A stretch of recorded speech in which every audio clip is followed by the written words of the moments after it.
आइए सुनते हैं रविंद्रनाथ टैगोर की लिखी कहानी संकट तृण का। जमींदार के नायब गिरीश वसु के घर में प्यारी नाम की एक नौकरानी काम पर नई नई लगी। कमसिन प्यारी अपने नाम के अनुरूप रूप और स्वभाव में भी थी। वो दूर पराए गांव से काम करने आई थी। कुछ ही दिन हुए थे उसे इस स्थान पर काम करते हुए कि एक दिन वो अपनी मालकिन के पास आकर रोने लगी। वृद्ध नायब की वासना दृष्टि उसे हलकान कर रही थी। मालकिन ने उसे दिलासा दिलाया, बोली, बेटी, तू अन्यंत्र चली जा, तू भले विचारों वाली है, यहाँ तुझे परेशानी होगी। मालकिन ने उसे कुछ पैसे चुपचाप देकर विदा कर दिया। प्यारी के लिए उस गांव से भाग जाना आसान नहीं था। हाथ में पैसे भी थोड़े से ही थे। इसीलिए प्यारी ने गांव के ही एक भद्र पुरुष हरिहर भट्टाचार्य के घर पर आश्रय मांगा। उसके समझदार पुत्रों ने समझाना चाहा, बाबूजी, फजूल किस लिए विपत्ति मोल ले रहे हैं। हरिहर सिद्धांतवादी थे। स्वयं विपत्ति भी अगर आकर मुझसे आश्रय मांगे तो मैं उसे लौटा नहीं सकता। गिरीश वसु को प्यारी के पनाह की बात चली तो वो हरिहर भट्टाचार्य के पास पहुंचे, साष्टांग दंडवत किया और कहा, भट्टाचार्य महोदय, आपने मेरी नौकरानी किस लिए फुसला ली? घर में काम की बहुत असुविधा हो रही है। प्रत्युत्तर में हरिहर भट्टाचार्य ने चंद खरी बातें कड़े स्वर में कह दी। हरिहर सम्मानित साफ व्यक्ति थे। किसी बात को लाग लपेट में कहने के बजाय सीधे कहते थे। नायब गिरीश वसु को ये बात अत्यधिक अपमानजनक लगी, परंतु बड़े आडंबर से हरिहर की चरण धूलि लेकर वो विदा हुआ। इस घटना के कुछ दिनों के बाद ही हरिहर भट्टाचार्य के घर पुलिस का छापा पड़ गया। शयन कक्ष में तकिए के नीचे से नायब की पत्नी के कानों का एक जोड़ झुमका मिला, जो कुछ समय पहले चोरी हो गया था। नौकरानी प्यारी को चोर घोषित कर कर जेल भेज दिया गया।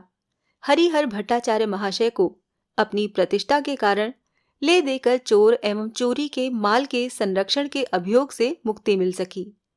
नायब ने भट्टाचार्य की इस संकट घड़ी में मिलकर संवेदना प्रकट की और चरण धूलि ली। भट्टाचार्य ने जान लिया कि उनके द्वारा एक अभागिन को नायब की इच्छा के विरुद्ध आश्रय देने के कारण ही प्यारी पर यह घोर संकट आया।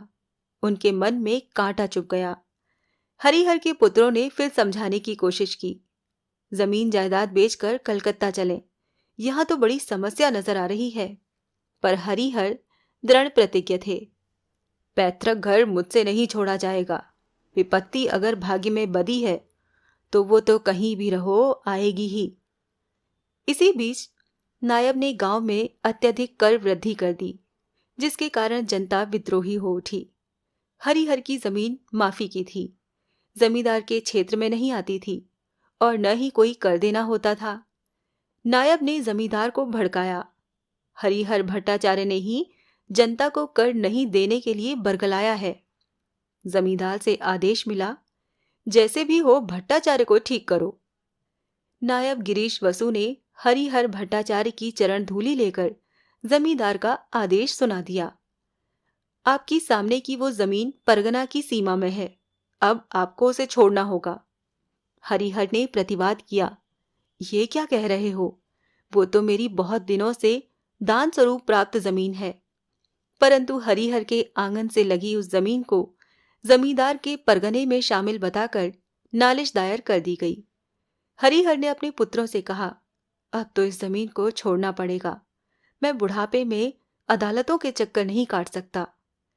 सदा की तरह विद्रोही स्वरों वाले पुत्रों ने कहा, घर से लगी पैतृक जमीन ही यदि छोड़नी पड़ जाए तो फिर इस घर में रहने का क्या फायदा? वृद्ध हरिहर पैतृक संपत्ति को प्राण से भी अधिक चाहते थे। उसे बचाने के मोह में अदालत में हाजिर हुए। मुंसिफ नवगोपाल बाबू ने, जो हरिहर की प्रतिबद्धताओं को जानते थे, उनकी गवाही को ही साक्षी मानकर मुकदमा खारिज कर दिया। गांव में भट्टाचार्य के प्रशंसकों ने इस बात को लेकर धूमधाम से उत्सव मनाना चाहा, परंतु हरिहर ने उन्हें रोका। नायब हरिहर से मिले, उन्हें बधाइयां दी और विशेष आडंबर के साथ उनकी चरण धूलि ली। उसे सारी देह और सिर माथे लगाई और नायब ने अगले दिन ही इस निर्णय के खिलाफ अपील दायर कर दी। न्यायालय के वकील सिद्धांतवादी ब्राह्मण हरिहर से पैसा नहीं लेते थे। वो ब्राह्मण को बारंबार आश्वासन देते, इस मुकदमे में कोई दम नहीं है, हारने की कोई संभावना नहीं है, दिन क्या कभी रात हो सकती है। ऐसी बातें सुनकर हरिहर निश्चिंत से बैठे रहे। एक दिन जमींदार के घर में ढोल बज उठे। भैंस की बलि के साथ नायब के मकान में काली मैया की पूजा होने की खबर मिली।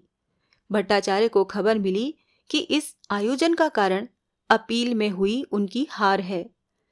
भट्टाचार्य ने सिर पीटते हुए अपने वकील से पूछा, बसंत बाबू, ये आपने क्या कर दिया? अब मेरी क्या दशा होगी? किस तरह ये दिन रात में बदल गई? बसंत बाबू ने इसका रहस्य हरिहर को कुछ यूं समझाने की कोशिश की। हाल ही में जो नए अतिरिक्त न्यायाधीश आए हैं, वो जब मुंसिफ थे तो मुंसिफ नव गोपाल बाबू के साथ उनकी बड़ी दुश्मनी थी। आज कुर्सी पर बैठे तो नव गोपाल बाबू की दी हुई राय को उन्होंने देखते ही पलट दिया, इसीलिए आप हार गए। व्याकुल हरिहर ने पूछा, उच्च न्यायालय में अपील करें? बसंत बाबू ने समझाया, न्यायाधीश ने अपील से फल पाने की संभावना नहीं छोड़ी है। उन्होंने आपके गवाह पर संदेह प्रकट कर दिया और विरोधी पक्ष के गवाह पर विश्वास किया है। उच्च न्यायालय में गवाह पर विचार नहीं होगा, अतः अपील व्यर्थ ही होगी। वृद्ध की आंखों में आंसू थे। पूछा, मेरे लिए कोई उपाय? वकील उखड़े स्वर में बोले, उपाय तो एक भी नजर नहीं आता। दूसरे दिन नायब गिरीश वसु समारोह पूर्वक हरिहर भट्टाचार्य के घर आए, ब्राह्मण की चरण धूलि ग्रहण की और जाते जाते उच्छ्वासित गहरी सांस लेते हुए कह गए, प्रभु, जैसी तुम्हारी इच्छा। अभी आपने सुनी रविन्द्रनाथ टैगोर की लिखी कहानी संकट तरण का।